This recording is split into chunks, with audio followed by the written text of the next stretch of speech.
말씀은 사도행전 5장입니다. 33절에서 42절. 사도행전 5장 33절에서 42절까지 말씀입니다. 다 같이 일어나셔서 합독하시고 앉겠습니다. 시작. 그들이 듣고 크게 노하여 사도들을 없이 하고자 할세 바리새인 가말리엘은 율법교사로 모든 백성에게 존경을 받는 자라 공회 중에 일어나 명하여 사도들을 잠깐 밖에 나가게 하고 말하되 이스라엘 사람들아 너희가 이 사람들에게 대하여 어떻게 하려는지 조심하라.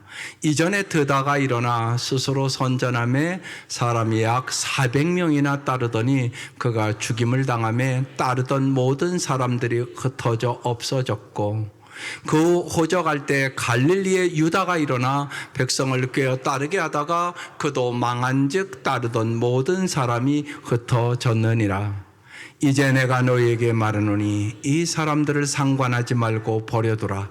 이 사상과 이 소행이 사람으로부터 났으면 무너질 것이요 만일 하나님께로부터 났으면 너희가 그들을 무너뜨릴 수 없겠고 도리어 하나님을 대적하는 자가 될까 하노라 하니 그들이 옳게 여겨 사도들을 불러들여 채찍질하며 예수의 이름으로 말하는 것을 금하고 놓으니 사도들은 그 이름을 위하여 능욕받는 일에 합당한 자로 여기심을 기뻐하면서 공회 앞을 떠나니라. 그들이 날마다 성전에 있든지 집에 있든지 예수는 그리스도라고 가르치기와 전도하기를 그치지 아니하니라. 아멘. 오늘 말씀의 제목은 담대히 복음을 전하는 사람들입니다. 유대교의 최고 지도자들은 예수 그리스도의 생명과 능력의 증인이 된 이 사도들에게 다 마음의 시기가 가득하여 사도들을 감옥에 투옥하고 신문하고 예수의 이름으로 말하지 말 것을 협박했습니다. 그러나 사도들은 그들의 권세에 추호의 구람도 없이 담대하게 너희가 십자가에 못 박아 죽인 예수를 하나님이 다시 살리사 구원자가 되게 하셨다고 생명을 걸고 증거했습니다. 여러분도 그렇게 증거하십니까? 그렇다면 이들과 우리의 차이점은 어디에 있다고 생각하십니까? 이들은 어떻게 이렇게 강하고 담대하게 생명을 걸고 전할 수 있었을까요? 정말 이들은 예수를 아는 것보다 더 중요한 것이 없다는 사실을 깨달았기 때문에 그렇습니다. 여러분도 정말 예수보다 더 귀한 것이 없다는 사실을 깨닫고 전하고 있습니까? 그렇지 않으면 아직도 예수보다는 돈이 귀하고 권력이 귀하고 명예가 귀하고 출세가 더 귀하지는 않습니까? 오늘 그 말씀입니다.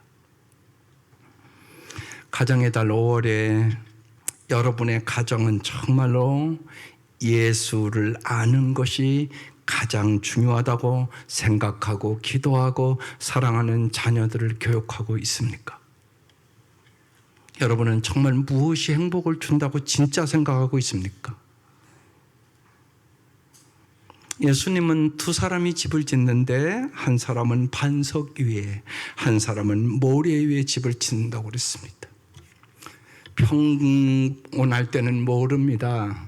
그러나 비바람이 몰아치고 폭풍우가 오면 반석 위에 지은 집은 서 있지만 모래 위에 지은 집은 다 무너진다는 것입니다.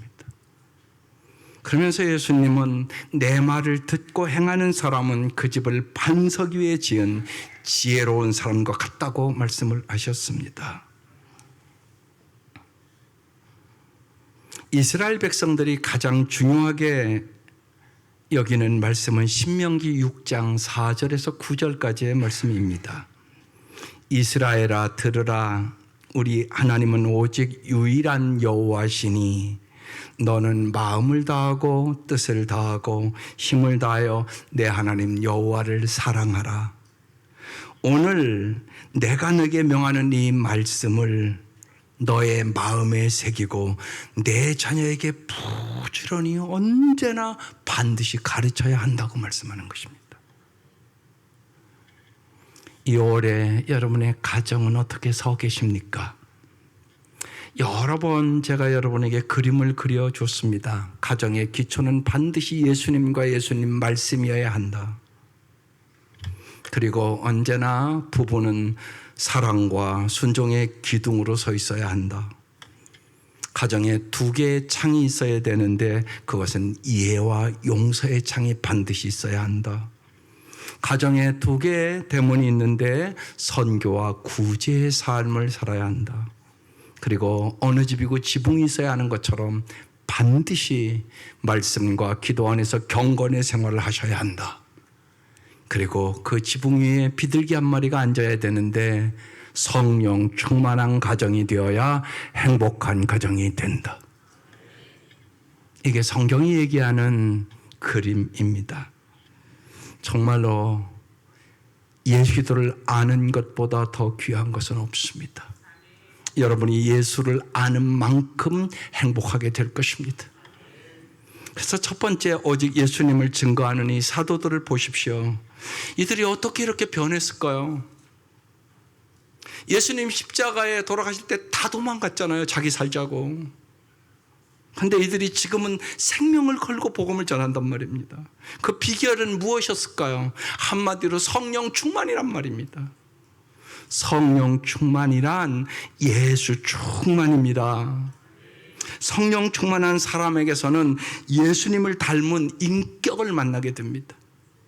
성령 충만하면 인격이 너무나 아름다워지는 거예요. 여러분, 인격이 아름다운 만큼 여러분 가정에 들어가 보면 행복합니다. 그뿐만 아니라 능력도 주십니다. 사랑할 수 있는 능력, 용서할 수 있는 능력, 이해할 수 있는 능력. 여러분, 이게 능력입니다. 그래서 성령 충만한 사람은 이 은혜를 받고 깨닫기 때문에 예수님 이야기를 하는 것입니다. 나를 살게 하신 예수님, 나를 변화시킨 예수님, 정말로 나의 인생의 전부가 되신 예수님, 이 예수님을 만나는 사람에게 얘기하고 싶은 것이에요. 예수님만이 나의 구세주, 예수님만이 나의 주, 예수님이 나의 하나님, 예수님이 나의 행복이 되었다고 얘기하게 되는 것이에요. 이 사도들이 지금 이렇게 변화된 것입니다. 이들과 반대의 모습을 볼게요. 오늘 본문이 그겁니다. 두 번째, 분노하는 제사장들을 봅시다. 33절, 그들이 듣고 크게 노하여 사도들을 없이 하고자 알세. 이들은 왜 분노하고 사도들을 죽이려고 했을까요? 왜 예수님에 대한 적대감을 이들은 갖고 이러한 행동을 할까요? 여러분, 이들의 배후에는 영적으로 사탄의 세력이 있는 것이에요. 여러분, 꼭 잊지 마셔야 돼요. 예수를 믿지 못하게 하는 사탄의 세력이 있단 말입니다. 언제나 있는 것이에요. 사탄은 여러분의 삶을 죽이고 멸망시키고 파괴하는 것이 목적이란 말입니다. 예수님께서 이제 십자가에 고난받고 죽임을 당하고 제3일에 살아나야 할 것을 제자들에게 설명해 줬어요. 그러니까 베드로가 예수님을 붙잡고 항변하면서 주여 그리마옵소서, 결코 주님께 미치지 아니하리이다, 그렇게 고백을 해요. 그때 주님이 하신 중요한 말씀이 있어요. 그게 마태복음 16장 23절 말씀이에요. 예수께서 돌이키시며 베드로에게 이르시되 사탄아, 내 뒤로 물러가라. 너는 나를 넘어지게 하는 자로다. 내가 하나님의 일을 생각하지 아니하고 도리어 사람의 일을 생각하는 도다. 중요한 말씀이에요.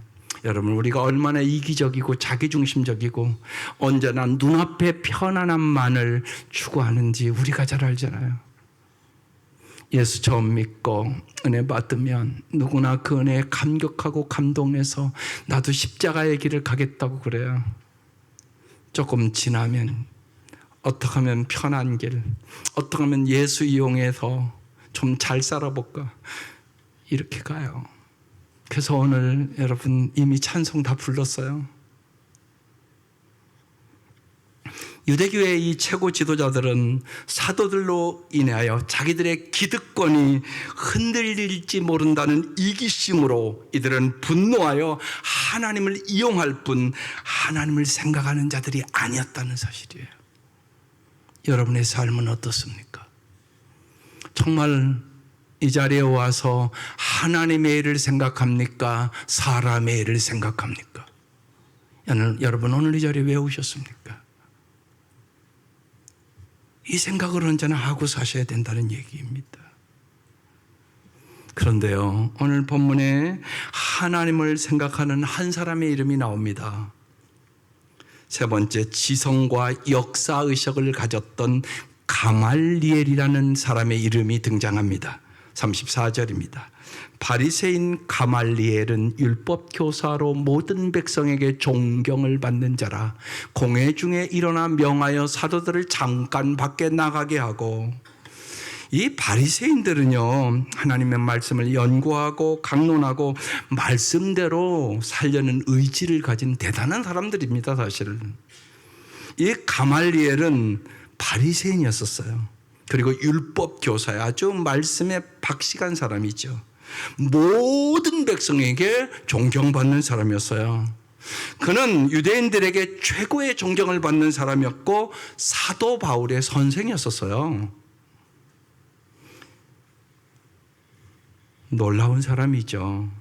이 가말리엘은 역사의식을 갖고 사도들의 재판을 막습니다. 그게 오늘 35절부터요. 다시 볼게요. 말하되 이스라엘 사람들아, 너희가 이 사람들에 대하여 어떻게 생각하려는지 조심하라. 이전에 드다라는 사람이 일어나 스스로 선전함에 사람이 약 400명이나 따르더니 그가 죽임을 당할 때 따르던 모든 사람이 흩어져 없어졌다. 그 후에 호적할 때 또 갈릴리의 유다라는 사람이 일어나 백성을 꿰어 따르게 하다가 그도 망한 즉 따르던 모든 사람이 흩어졌다. 이제 내가 너희에게 말하노니 이 사람들을 상관하지 말고 버려두라. 이 사상과 이 소행이 사람으로부터 났으면 무너질 것이요, 만일 하나님께로부터 났으면 너희가 그들을 무너뜨릴 수 없겠고 도리어 하나님을 대적하는 자가 될까 하노라. 이렇게 설명을 했습니다. 가말리엘은 예전에 스스로 구세주임을 자처하며 무장봉기를 했던 드다와 유다가 모두 한순간에 다 소멸되었다는 것입니다. 이 예를 들면서 사도들의 사상과 소행이 인간에게서 나온 것이면 드다나 유다처럼 다 무너질 것이고, 하나님께로부터 나온 것이라면 너희들이 하나님을 대적하는 것이 될 것이라고 이렇게 설명을 한 것이에요. 여기 지금은 사내들인 공회에 진정으로 하나님을 생각하는 오직 가말리엘이라는 한 사람이 있었다는 것이죠.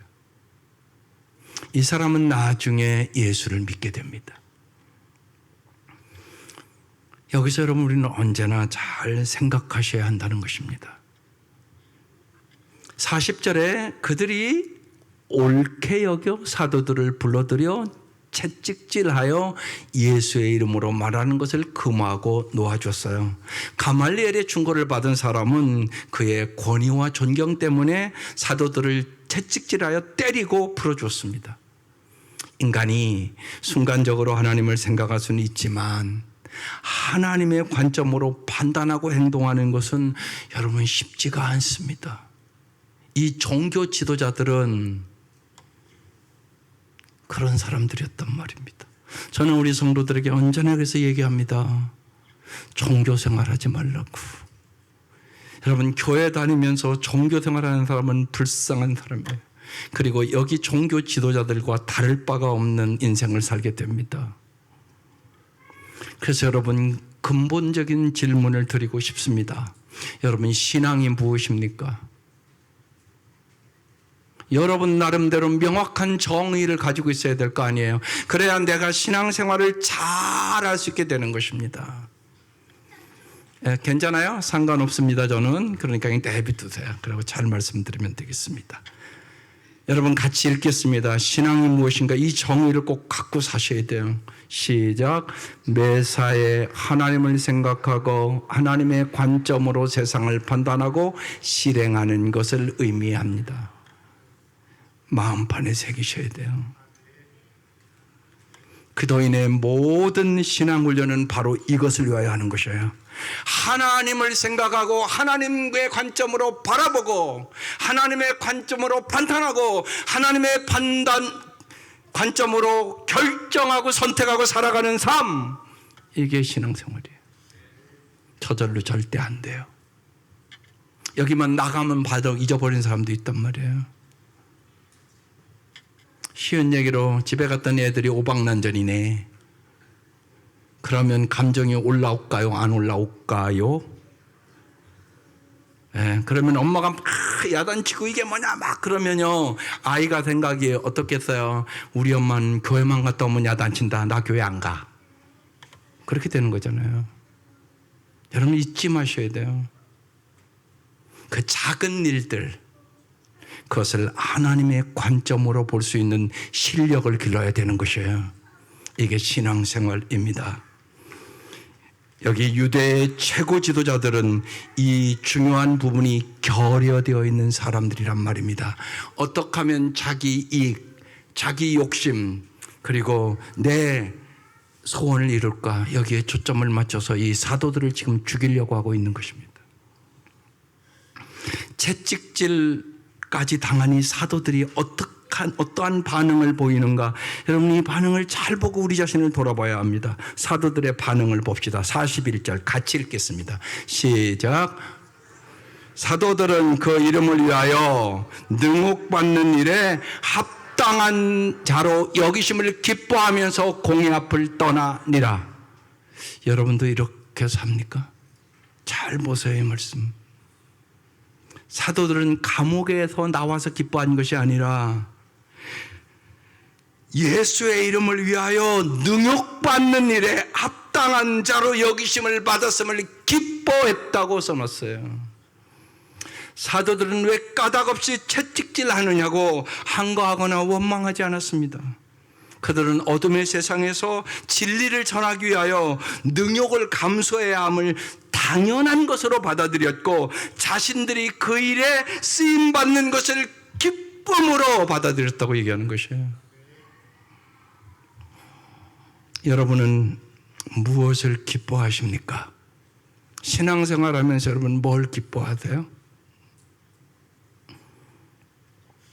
사도들은 매사에 하나님을 생각함으로 하나님의 관점에서 판단하고 결정하고 행동하는 진정한 신앙인으로 이들이 성숙한 거예요. 이들이 이런 사람들이 아니었거든요.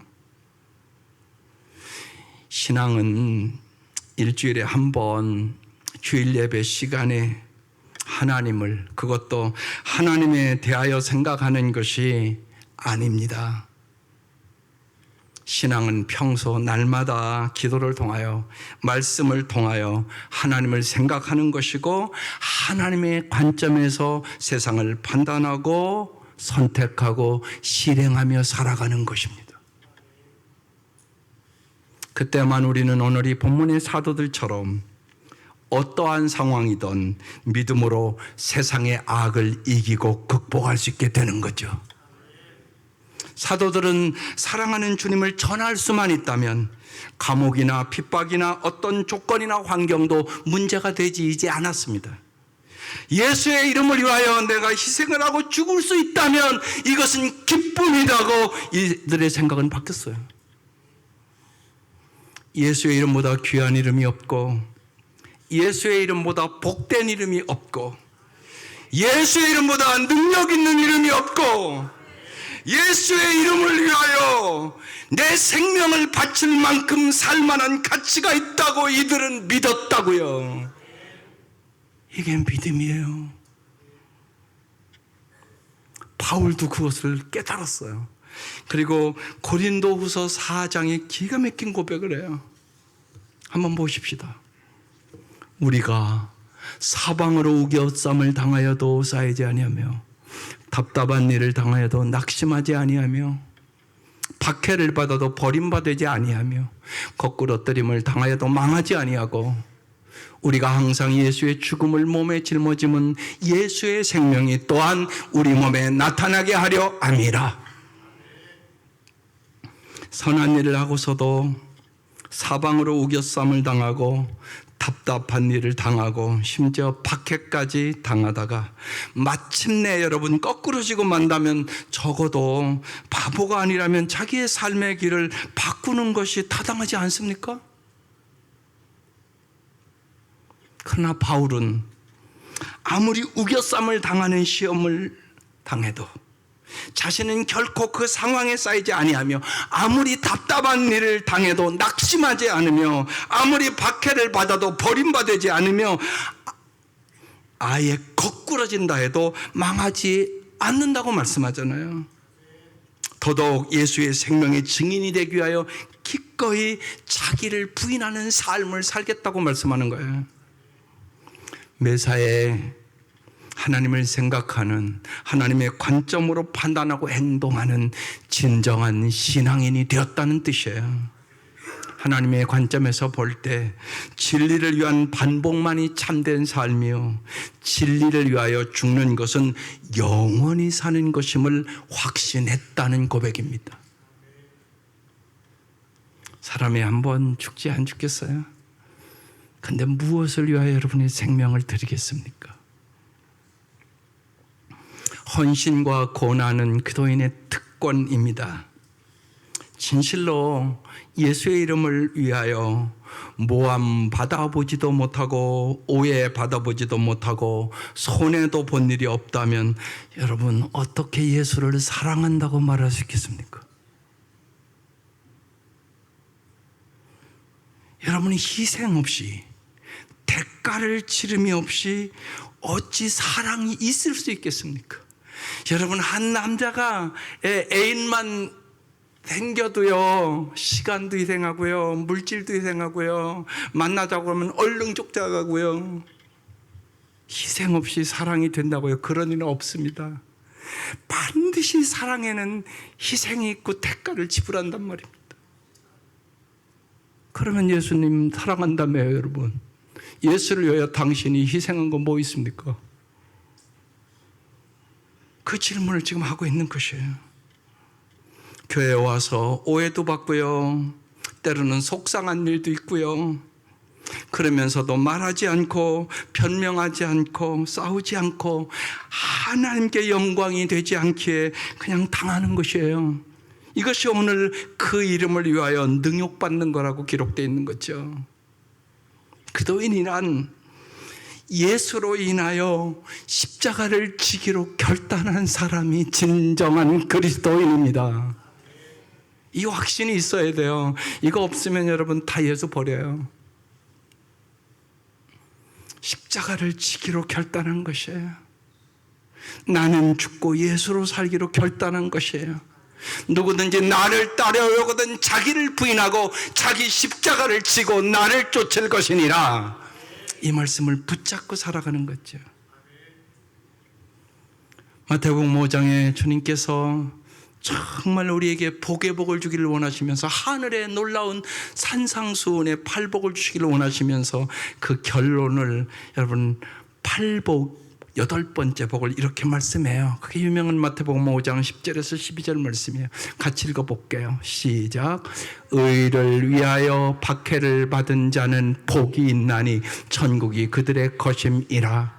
나로 말미암아 너희를 욕하고 박해하고 거짓으로 너희를 거슬러 모든 악한 말을 할 때는 너희에게 복이 있나니 기뻐하고 즐거워하라. 하늘에서 너의 상이 큼이라. 너희 전에 있던 선지자들도 이같이 박해하였느니라. 이 말씀이 정말 우리 성도들의 말씀이 되기를 바라요. 오직 예수님 때문에 고난당할 때 기뻐하고 즐거워하며 하늘에 상급받는, 하늘에 큰 상급받는 우리 성도들 되시기를 주의 이름으로 축원합니다. 마지막으로 이 사도들은 날마다 예수는 그리스도라고 가르치고 전파했다는 것이에요. 그게 오늘 마지막 42절입니다. 시작. 그들이 날마다 성전에 있든지 집에 있든지 예수는 그리스도라고 가르치기와 전도하기를 그치지 아니하니라. 가정의 달 마지막 주잖아요. 저는요, 이 집이란 단어가 무지하게 마음에 확 왔어요. 여러분, 정말로 여러분 집에서 예수는 그리스도라고 여러분 자녀들에게 가르치와 전도하기를 항상 하시나요? 저는 그게 걱정이에요. 왜냐하면요, 여러분보다 여러분의 자녀들이 너무 믿음이 없어요. 그래서요, 같이 이렇게 자녀들이랑 같이 나오는 가정 보면 너무나 막 가슴이 뛰어요. 저 가정 복 받았다. 같이 나오지 않는 가정들이 너무나 많아요. 그런데 여기 보세요. 가르치지도 않아요. 그럼 어떻게 예수를 알아요? 이 사람들 지금 생명 걸고 가르치잖아요. 예수는 그리스도라, 메시아라, 헬라어로 구원자라, 그런 뜻이죠. 성전에 있든지 집에 있든지 이들의 관심은 오직 예수였었어요. 예수님께서 살아계실 때 이기적이고 겁쟁이였던 이들이 어떻게 이렇게 변화받았을까요? 그들은 죽음을 깨뜨리고 부활하신 예수님을 만났거든요. 성령의 충만함을 받았거든요. 이들의 진술은 한결같이 너희가 십자가에 못 박아 죽인 예수를 하나님이 살리셨다. 예수는 살아계신 분이다. 살아계신 분만 영원히 도와줄 수 있는 거잖아요. 저는 아버지 5살에 돌아가셨으니까 우리 아버지랑 밥 한 번 먹은 기억도 없다니까요.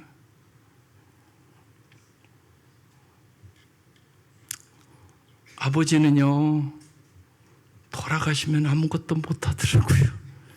그 후부터 나는 아버지가 없었어요. 참 그리웠었어요, 언제나. 근데 예수 믿고 어느 날 십자가 때 기도할 때 하나님 말씀하셨어요. 내가 너의 영원한 아버지가 되주겠다고. 그날 저 자유 얻었어요. 처음으로 아버지 불러보는 거예요. 그래서요, 정말 아버지라고 부를 수 있는 분만 있는 것도 감사한 일이에요. 나이 드시면 다 고아되는 거잖아요. 예, 우리 성장로님도 고아하고 저도 고아요. 아버지 어머니 다 가셨으니까. 영원한 우리의 아버지가 하나님 아버지세요. 그분만이 언제나 우리를 도와줄 수 있는 분이에요. 영원히.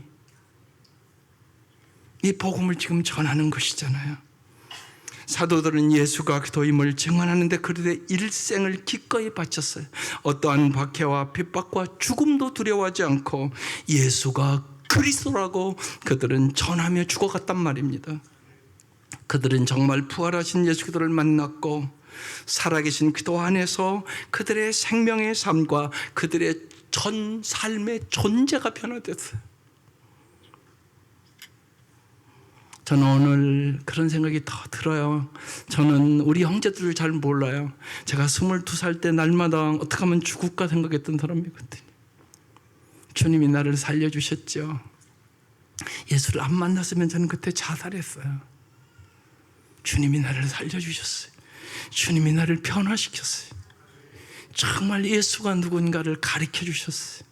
그래서 예수 때문에 저는 이만큼 살고 있는 것이에요. 아마 여러분도 그럴 거예요.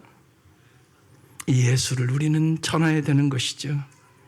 날마다 성전에 있든지 집에 있든지 예수는 그리스도라고 가르치기와 전도하기를 어떻게 했다고요? 그치지 아니하니라. 위치와 자리와 공간과 시간, 이거는 것이 중요한 것이 아니라는 것입니다. 정말 중요한 것은 예수 그리스도에 대한 우리의 태도라고 얘기하는 것이에요. 정말로 날마다 예수 그리스도를 이야기하고 싶은 열정이 오늘 이 아침 우리 성도들의 마음속에 성령의 역사로 일어나시기를 바랍니다.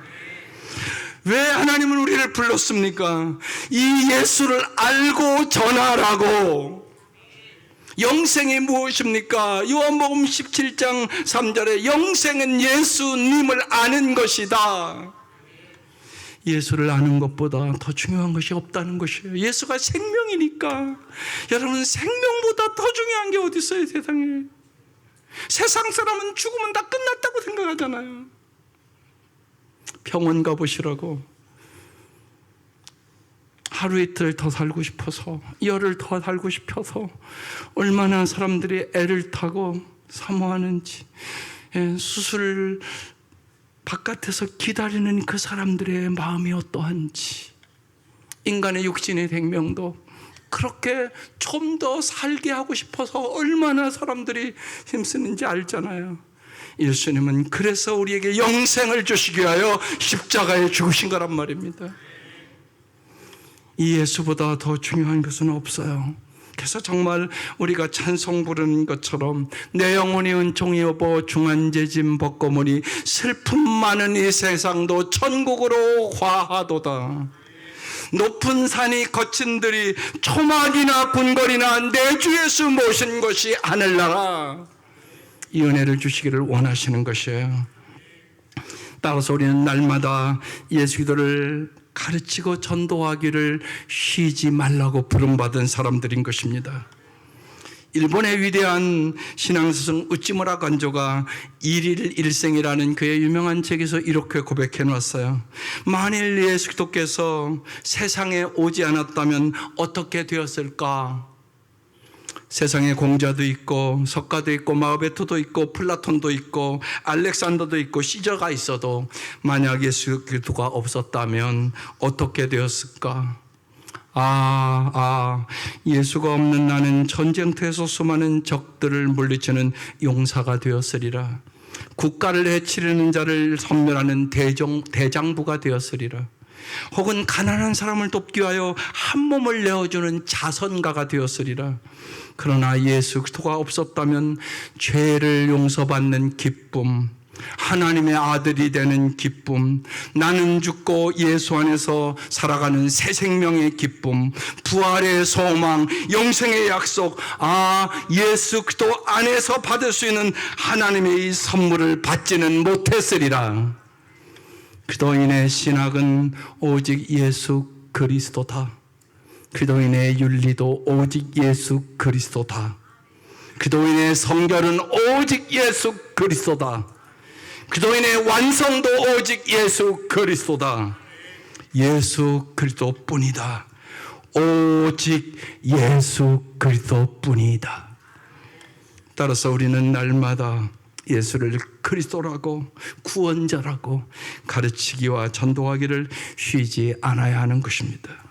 우리는 오직 날마다 예수님을 알아가고 그 예수를 전하라고 부름받은 사람들입니다.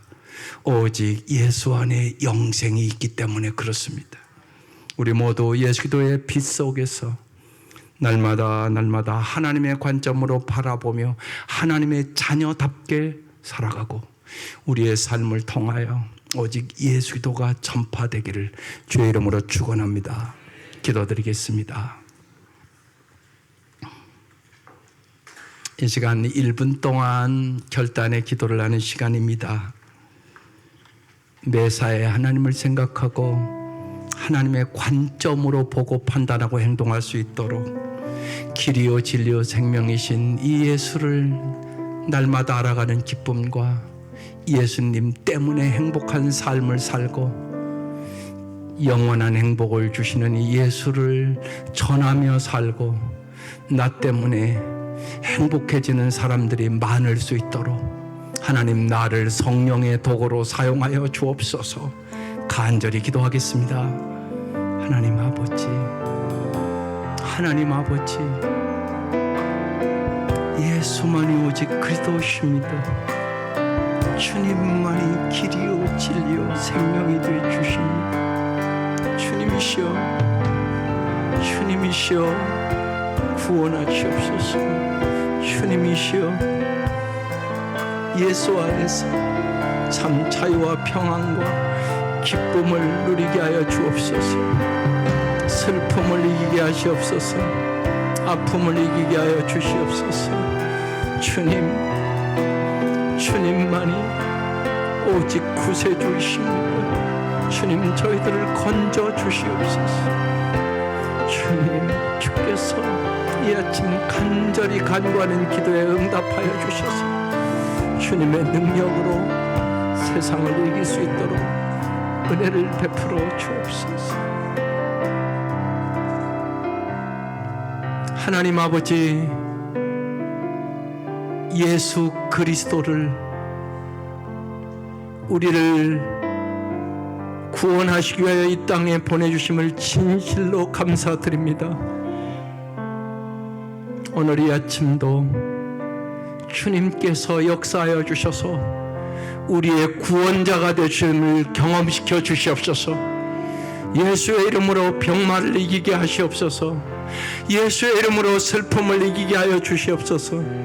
예수의 이름으로 세상의 역경과 고난을 이기게 하여 주시옵소서. 주님이 함께 하심으로 말미암아 소망을 갖게 하시고, 주님이 함께 하심으로 말미암아 요셉처럼 다니엘처럼 저희들도 승리할 수 있도록 인도하여 주시옵소서. 주님만이 우리의 영원한 구원자임을 확신하고 이 복음을 전하며 살게 하여 주시옵소서. 간절히 기도합니다. 우리 온 성도들이 날마다 말씀과 기도 안에서 예수님을 더욱더 알아가게 하시고 하나님의 관점으로 모든 것을 바라보고 인생을 해석하게 하여 주시며 주님이 함께 하심을 경험하며 살게 하시옵소서. 예수님의 이름으로 기도드립니다. 아멘.